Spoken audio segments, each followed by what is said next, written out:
25 रुपया वजीफा मिले तो वो वजीफा ले करके आज अपनी पत्नी रमाबाई के पास आए थे। क्या जब भी न वजीफा पाए तो साहब बहुत हरसाए।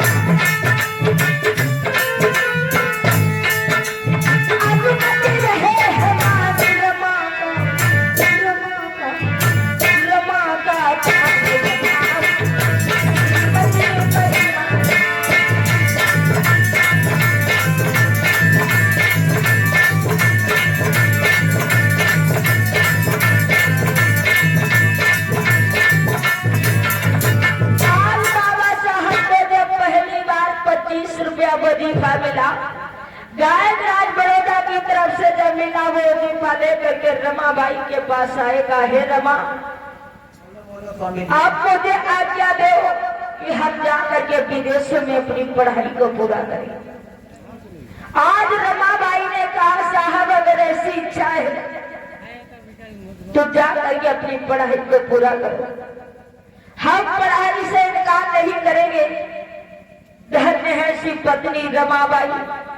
आजकल के समय में शादी होती है, बिना बताए पति घर से बाहर नहीं निकल सकता है।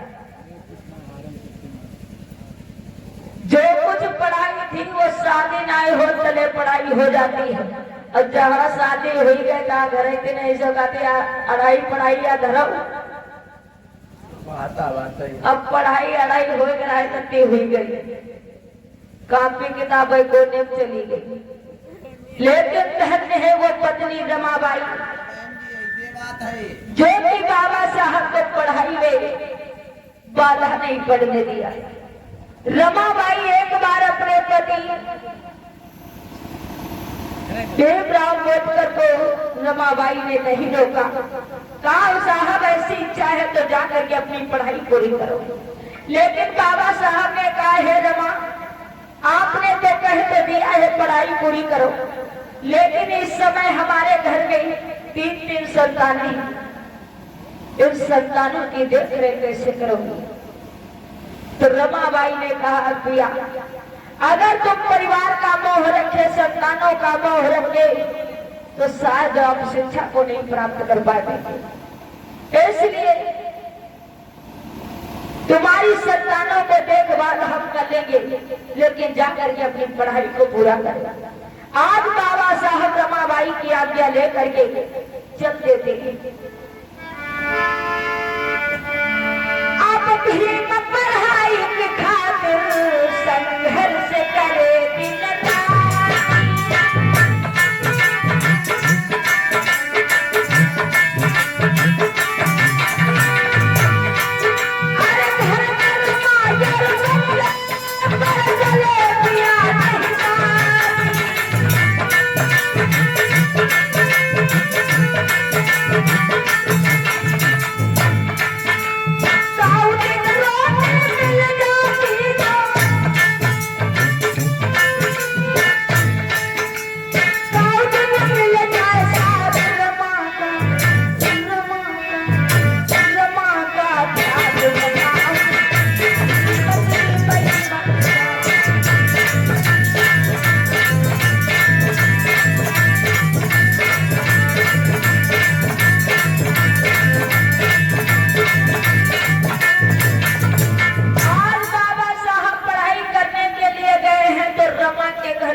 रमाबाई सूखी रोटी 2-2 दिन की खा करके जीवन को व्यतीत कर रही है।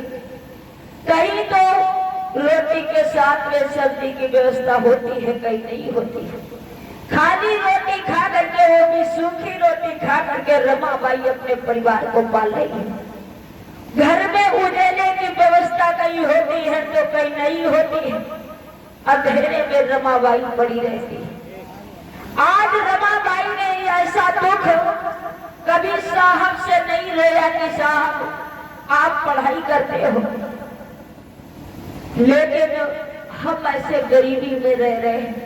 रमाबाई ने कभी अपने दुखों का वर्णन बाबा साहब से नहीं किया। आज अगर देखते हैं पति अगर बिना पत्नी के बताए बाजार तक चला जाता है तो पत्नी कहती है ऐसा करो सब्जी अब लाए ना हुए भी पेट भर आए हो। बाबा साहब की पत्नी ये कभी नहीं कहा कि आप महान बन के एक स्टूडेंट होते हुए कॉलेज में बैठते हो, हम कैसी जीवन व्यतीत कर रहे हैं। रमाबाई ने कभी साहब से नहीं कहा। आज इधर क्या हो गया, बाबा साहब पढ़ाई कर रहे थे, लेकिन बाबा साहब की जो दो संतानें हैं जिनका नाम है दामोदर रमेश, आज दो संतानें बाबा साहब की बीमार हो जाती है। दो संतानें जब बाबा साहब की बीमार हो गई तो आज भाइयों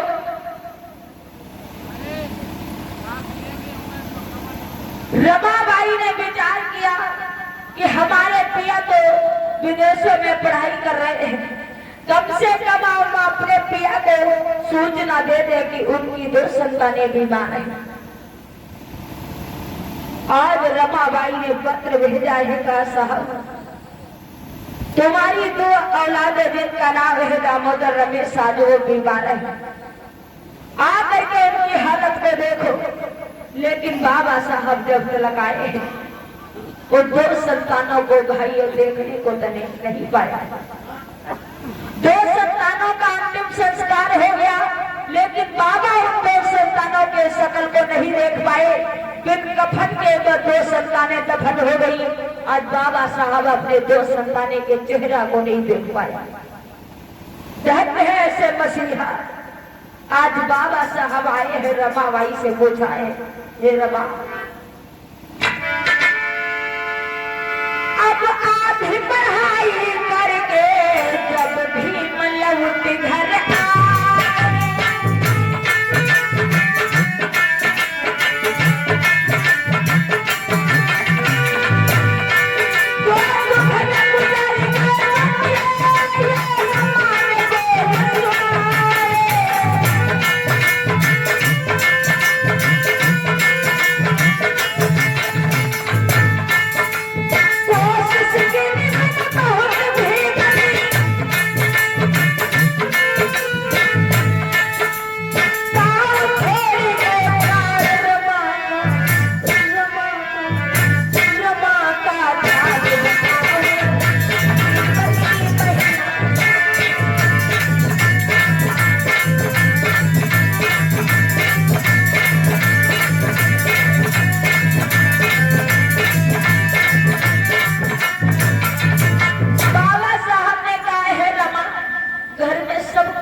देता है। आज जिन संतानों को तुमने बीमार बताया था, पत्र भेजा था, हमारी वो दो संतान कहाँ है? घर में हर कोई दिखाई देता है। रमाबाई ने रो करके कहा है पिया, जब तुम्हारे पास पत्र भेजा तो इधर तुम्हारी दो संतानें पर निर्माण को प्राप्त हो गई, इसलिए तुम्हें देखने को नहीं मिली। अब तक बेटा दोनों धरती के गोद में जा चुके हैं। आज रमाबाई बाबा साहब के आगे फूट फूट करके रो रही है, लेकिन धन्य है सो मसीहा। फिर भी अपने पत्नी रमा को समझाया, कहा रमा चिंता ना करो,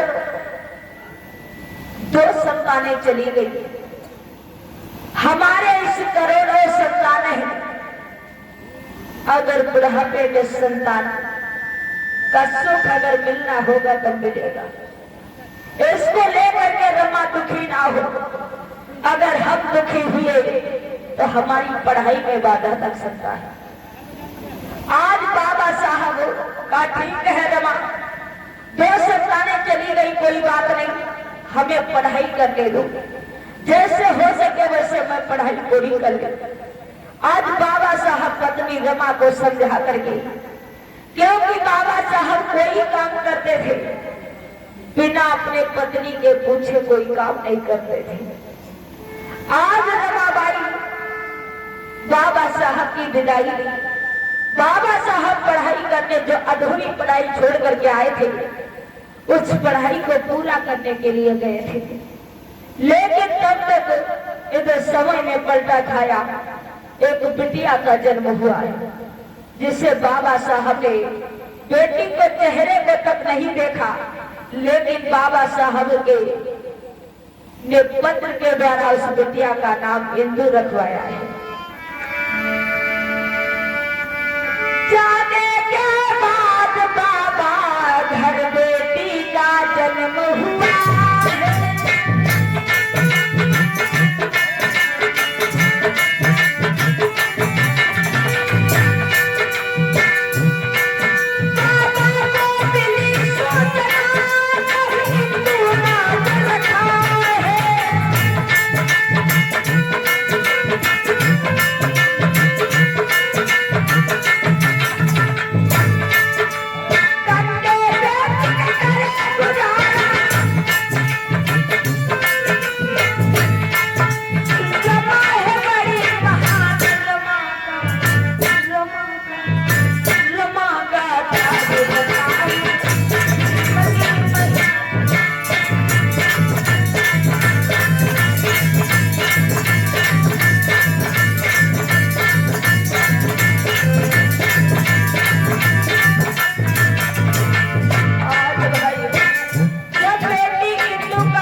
बीमार पड़ गई। जब बेटी इंदु बीमार पड़ गई, उधर बाबा साहब की पढ़ाई में बाधा लग गया। बाबा साहब की पढ़ाई में बाधा लग गया। उसी साल पेपर नजदीक आ रहे हैं। बाबा साहब ने जब गायक राज बड़ौदा ने पैसा देना बंद कर दिया, तो आज भाइयों बाबा साहब ने विचार किया कि हमारे पत्नी रमा के पास जरूर कुछ पैसे बने हो, वो हमारे पढ़ाई के लिए कभी इनकार नहीं करेंगी, हमें पैसे जरूर दे देंगे। आज रमाबाई के पास पत्र बाबा साहब ने भेजा और रमा भाइयों पढ़ी लिखी नहीं थी। पढ़ने वाले व्यक्ति से पढ़वाया। उस व्यक्ति ने बताया कि बाबा साहब के पास आर्थिक कमजोरी है, पैसा नहीं है। अगर उनके पास पैसा होता तो तुम्हारे लिए पत्र नहीं भेजते। आज रमाबाई जब ऐसी बातें सुनी है तो रमाबाई ने तुरंत में पत्र लिखवाया। कहा पिया, हमारे पास अगर पैसा हो गए तो एक तो 2 संतानें तुम्हारी धरती माँ के गोद में चली ही गई है, दूसरी बिटिया जो इंदु का जन्म हुआ था वो भी बीमार है। कैसे हम तुम्हारी बिटिया का इलाज कराएं? हमारे पास पैसा नहीं है, धन नहीं है। एक तो छुआछूत पीछा नहीं छोड़ रही है। इस जाति में मेरा जन्म हुआ, हम भी मजबूर हैं। आज रमाबाई का पत्र जब बाबा साहब के पास पहुंचा तो बाबा साहब बड़ा दुखी हुए।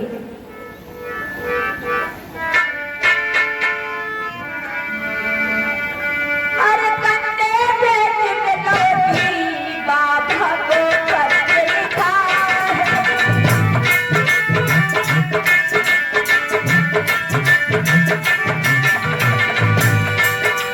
खर्च हुए उसने लिखा है।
लंदन से पढ़ाई करके आए हैं, तो बम्बई के कचहरी में बाबा साहब टीक डाल करके किनारे बैठे, लेकिन छुआछूत पीछा नहीं छोड़ रही है।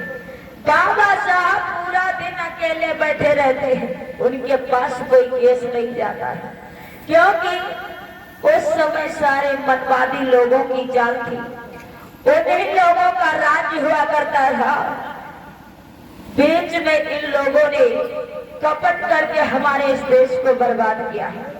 जब आम जाति पाति नहीं थी, तब हम लोग इस देश के मालिक हुआ करते थे, और उसके बाद में जब आज विदेशी लोग आए, उन लोगों ने देवी देवताओं को में फंसाने का काम किया। मनगढ़ंत ग्रंथ लिख लिख धरे, मोटे मोटे ग्रंथ लिखे, उसमें झूठी कथाएं लिखी गई, जो मानव को गुमराह किया गया। आज जाति पाति में बांट करके मानव को गुलाम किया गया। आज कभी हम मालिक हुआ करते थे, आज हम इस देश की हालत हो गई कि नौकर बन गए। आगे वो भी समय आ रहा है।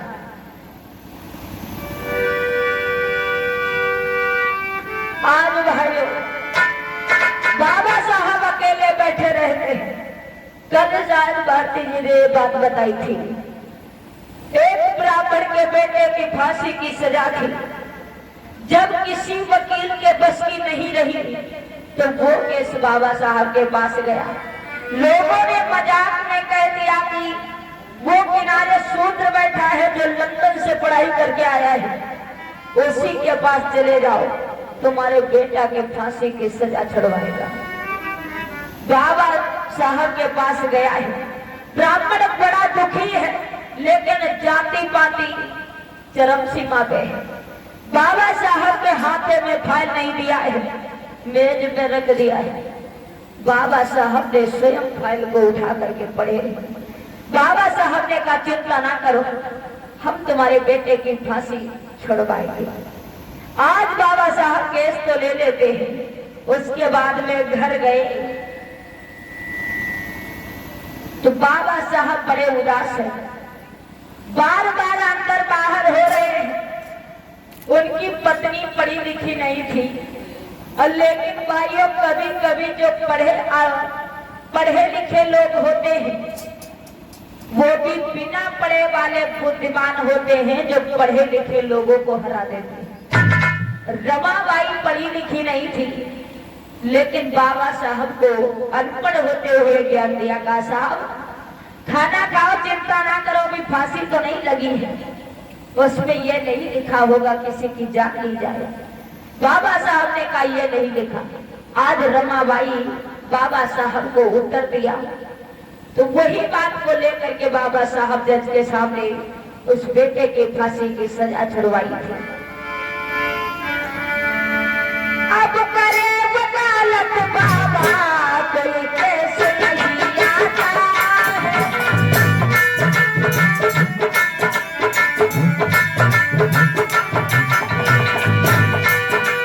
हालत बिगड़े घर के, कोई फूल नहीं खिला है।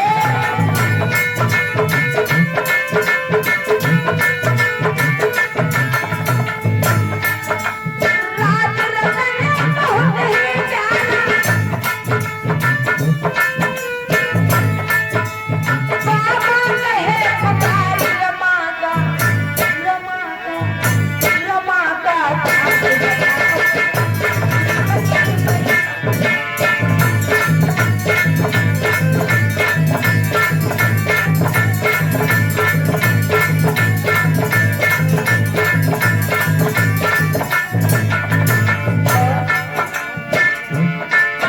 एक दिन की दुखद कहानी, मुझको जब देखी आया।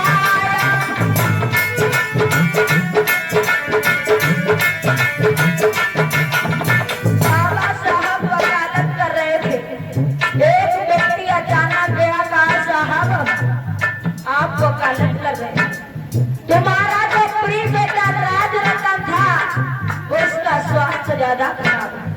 तुम कभी कहा करते थे कि हमारी विरासत को हमारा बेटा राज रतन चलाएगा, हमारे मिशन को हमारा बेटा राज रतन बढ़ाएगा, लेकिन वही तुम्हारा बेटा राजरतन बीमार है। चलो अपने बेटा की हालत देखो। लेकिन भाई बाबा साहब ने जब सूचना पाई तो यही लग रहा था कि बेटा पिता का इंतजार कर रहा था। जैसे बाबा साहब अपने बेटा को गोद में उठाए, वैसे चौथा बेटा जो प्रिय बेटा था राजरतन, वो बाबा साहब के हाथों में प्राणों को छोड़ देता है। कह रहा है, एक दिन की दुखद कहानी, एक कोट में व्यक्ति था,